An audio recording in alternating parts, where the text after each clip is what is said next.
चेतना radio 90.4 FM पर आप सुन रहे हैं किसान चौपाल। नमस्कार, चेतना रेडियो 90.4 एफएम में आज मेरे साथ हैं श्री सुरेंद्र झोरड़ साहब और श्री सुरेंद्र कांसल साहब। आप दोनों व्यापार और खेती से जुड़े हुए हैं। आप दोनों संग्रिया में एक प्रतिष्ठित व्यवसायी के रूप में व्यवसाय करते हैं। इसके साथ साथ आपका सीधा संबंध कृषकों से है। मैं सबसे पहले झोरड़ साहब से ये जानना चाहूंगा कि वर्तमान में हमारे क्षेत्र के अंदर किसानी की क्या स्थिति है और उसकी वर्तमान फसल की क्या हालात हैं। नमस्कार जी संजय जी, मैं आपको पहले तो धन्यवाद दूंगा कि आपने हमारे को ये चेतना रेडियो एफएम 90.4 है जो इसमें हमारे को आपने बुलाया और ये हमारे को दिखाया और आपने हमारे का मान सम्मान, धन्यवाद इसलिए मैं आपका पहले करता हूँ। अब आगे बात है कृषकों की या जमींदार की। तो जमींदार है जो जितनी जो मेहनत कर रहा है ना खेती के अंदर, उसको उतना प्रॉफिट नहीं हो रहा। प्रॉफिट तो हो रहा है उसको, लेकिन जितनी लगन से वो काम कर रहा है वो नहीं हो रहा। अब की बार तो चलो जो जैसे भी कोई जिनसे हैं उनकी बाजार के अंदर तेजी आ गई। अब इसको इत्तेफाक बोल दो या कुछ भी बोल दो आप, लेकिन पिछले 3 सालों में ना ही तो इनकी जिन्सों के कोई भाव थे हमारे यहाँ पे और ना ही कोई इतनी अच्छी फसल हुई थी। और अब तो नरमे के अंदर हम देख रहे हैं अभी एक झुलसा रोग आ रहा है, जिससे अब की बार तो मेरे ख्याल में 10% नरमे लोगों के झुलस गए हैं। तो वो रोग आ जाता है ना, तो वो एकदम आता है जी फसल में। उसके ना ही तो कोई दवाई है ना ही कोई और है। वो आता है तो पहले 5 गुंठे 10 गुंठे फिर सारा खेत ही जल जाता है। मेरे तो खुद के भी 6-7 बीघे में आया था और सारा नरमा खत्म हो गया। तो किसानों को इसकी भी परेशानी बहुत है जो झुलसा रोग आता है। मैं तो कहता हूँ जिन्सों के जो है ना भाव है वो भी सरकार को ऐसे एक किसानों को सक्षम करना है या उनको ऐसे बनाना है समर्थक भी किसान खुशहाल रहेंगे। तो उनको जो एमआरपी उनका फिक्स होना चाहिए। बहुत अच्छी बात लगी आपको और उसकी आपकी बात का निचोड़ जहां आपके मन में किसान और किसानी के प्रति चिंता है और इस बात की अच्छाई यह है कि व्यापार जगत से जुड़े हुए आप किसान और किसानी की चिंता को बनाए हुए हैं और यही समाज के 2 पहिए हैं। जब दोनों साथ चलते हैं तभी विकास की गति बढ़ती है। मैं कांसल साहब से जानना चाहूंगा, झोरड़ साहब ने एक रोग की बात कही, झुलसे रोग की। निश्चित तौर पर उस झुलसे रोग ने हमारे किसानों के चेहरों पर चिंता की लकीरें ला रखी हैं और उन्हें इस रोग से बचाव भी करना होगा। आप इस संबंध में किसान भाइयों से एक व्यापारी के नाते क्या कहना चाहेंगे? संजय जी, सर्वप्रथम तो आपको बहुत बहुत धन्यवाद देता हूँ कि आपने हमें बुलाया और इसकी शुरुआत की। मैं आपका बहुत बहुत आभारी हूँ। तो अब जो फसल है जी, इस पर नियंत्रण करने के लिए सरकार भी प्रयास कर रही है, किसान भी अपने अपने प्रयास कर रहे हैं। कई बार उस पर नहीं होता जी कोई। अब जैसे इस फसल नरमे की फसल लगा लो, पहले बहुत बढ़िया थी। आज से 15 दिन पहले नरमा 8-10 क्विंटल बीघे का पर बीघे का था जी। जैसे ही दो बारिश हुई, बारिश के कारण नरमा खराब हो गया जी। उसमें पर बीघे में 1 या 2 क्विंटल बीघे का लॉस हो गया। तो वो बरसात आने से रोग फैल गया। उसके भरपाई अब नरमे की फसल पकी हुई है, तैयार है। तो अब मेरे ख्याल से उसको छिड़काव करने से कुछ ज्यादा फर्क नहीं पड़ेगा। तो लॉस तो जो है 5 या 6 की एवरेज आएगी, वो आएगी। आपकी किसानों को राय है कि जो नुकसान हुआ उसे सहन करें, क्योंकि अब फसल पकी हुई है, अतः उसमें अन्य किसी पेस्टिसाइड या अन्य कोई छिड़काव करने से कोई ज्यादा लाभ नहीं होने वाला है। नहीं होने वाला है। हम इस बात को बदलते हुए एक नए विषय की ओर आपका ध्यान आकर्षित करूंगा। कांसल साहब, हमारे क्षेत्र की जहां उन्नति कृषि के रूप में रही, कृषि हमारे क्षेत्र की पहचान रही, वहां हमारे क्षेत्र में एक नई पहचान जो हमारे क्षेत्र को नहीं मिलनी चाहिए थी वह मिल रही है और वह है अधिक पेस्टिसाइड के उपयोग से जीवन पर बढ़ते हुए खतरे, इस संबंध में आप क्या कहना चाहेंगे? संजय जी, जो इस बार छिड़काव हो रहा है स्प्रे का या पेस्टिसाइड का हो रहा है, पहले पेस्टिसाइड बहुत कम होती थी, पर भी नाममात्र होती थी पहले तो।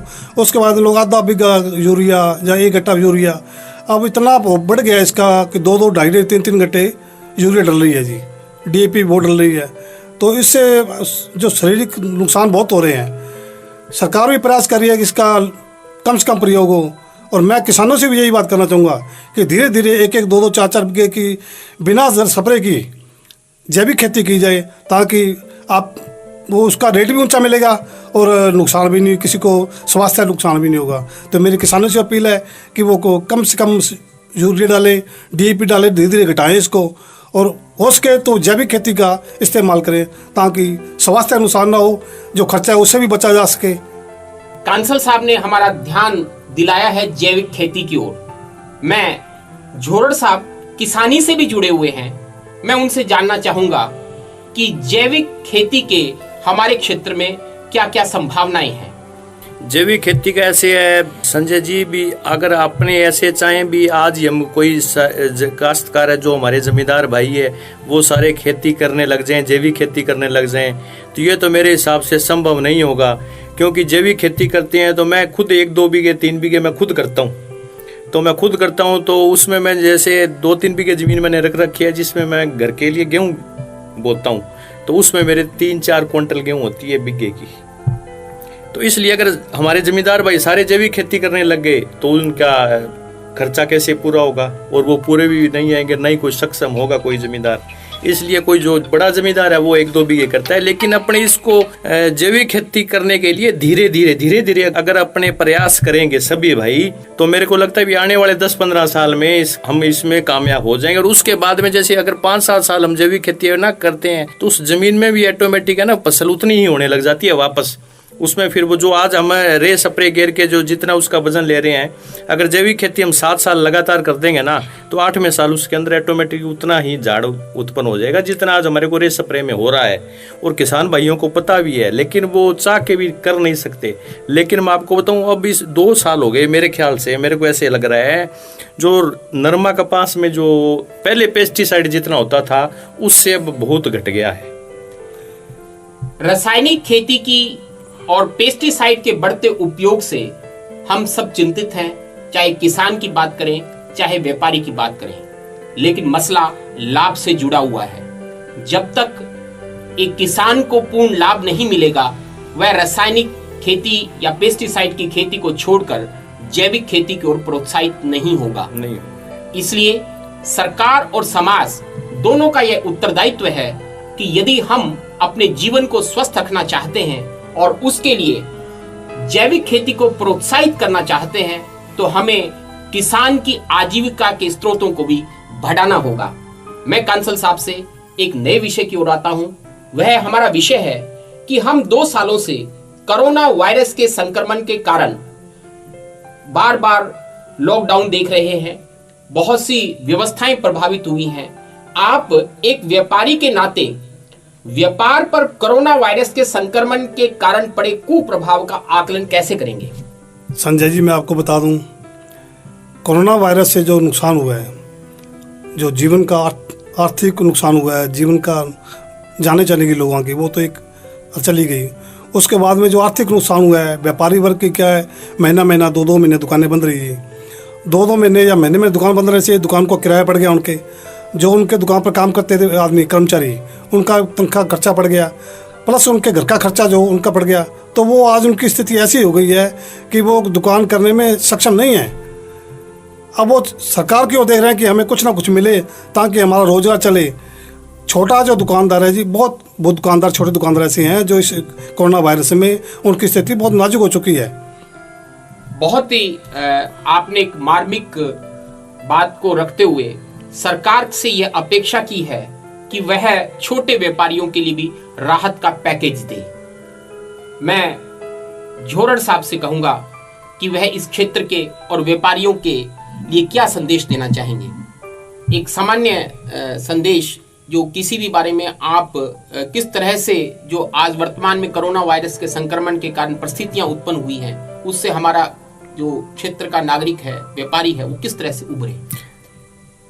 मैं तो कहता हूँ जी, अब एक तो जो ये कोरोना वायरस है की वजह से ना, जो भी हमारे क्षेत्र में प्रत्येक व्यक्ति को इसका नुकसान हो गया है, इसलिए हमें यही करना चाहिए भी, एक तो हमें एक दूसरे की सहायता भी करनी चाहिए जी। हम सारे एक जैसे तो है नहीं, कोई हमारे में कमज़ोर भी है, कोई ठीक है मीडियम साइज है, कोई बड़ा आदमी है हमारे में, तो उसको उसकी सहायता करनी चाहिए। दूसरा, जो हमारे जो कुछ खर्चे हैं उस पर हमारे को अंकुश लगाना चाहिए। जैसे पहले हमारा खर्चा ज़्यादा था, तो अब हमारे को ऐसा सिस्टम उठाना चाहिए भी हम यार घर में कुछ खर्चा कम करें। तो हम जैसे थोड़ी थोड़ी बचत करना सीखेंगे तो उससे भी हमारा उसमें कुछ सहयोग ही होगा एक किस्म का, आप ये मान लो। आपकी राय है कि हमें आय और व्यय में संतुलन बनाकर इस कोरोना वायरस के संक्रमण के कारण जो आर्थिक मंदी आई है उससे उभरने का प्रयास करना चाहिए। मैं बहुत बहुत आभारी हूँ कांसल साहब का, झोरड़ साहब का, जो चेतना रेडियो के स्टूडियो में आए और हमारे किसानों और व्यापारियों से आज बहुत ही महत्वपूर्ण बिंदुओं पर बातचीत की। आशा करता हूं कि आप चेतना रेडियो से जुड़े रहेंगे, बार बार चेतना स्टूडियो आते रहेंगे और हम किसानी और व्यापार के मुद्दे पर बहुत सी बातें हमारे श्रोताओं से साझा करते रहेंगे। बहुत बहुत धन्यवाद।